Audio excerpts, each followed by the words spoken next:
Assalamualaikum warahmatullahi wabarakatuh. Sedulur-sedulur kabeh, mugi tansah pinaringan sehat lan rahayu. Ing kene monggo kita padha eling lan mikir bebarengan babagan kahanan ekonomi lan keadilan kanggo masyarakat cilik.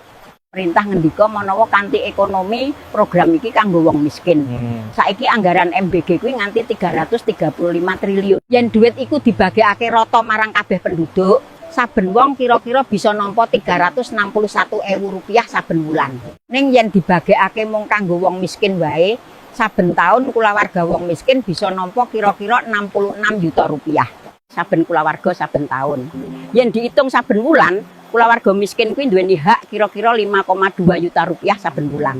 Saka anggaran 335 triliun mau.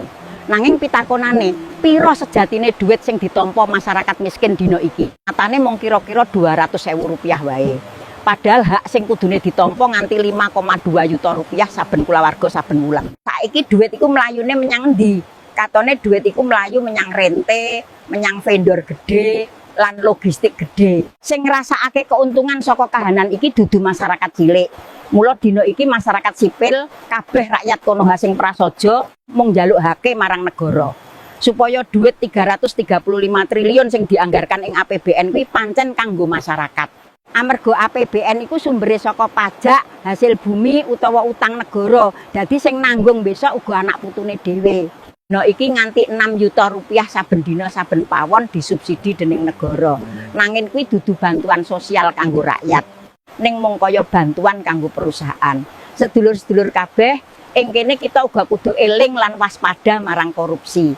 Korupsi iku tumindak sing ngrusak negara lan nyengsarake rakyat cilik. Wong sing mangan duit rakyat sejatine wis nglanggar amanah. Mula ayo padha njaga kejujuran lan tanggung jawab. Yen ana amanah ngurusi duit negara, kudu digunakake kanthi becik.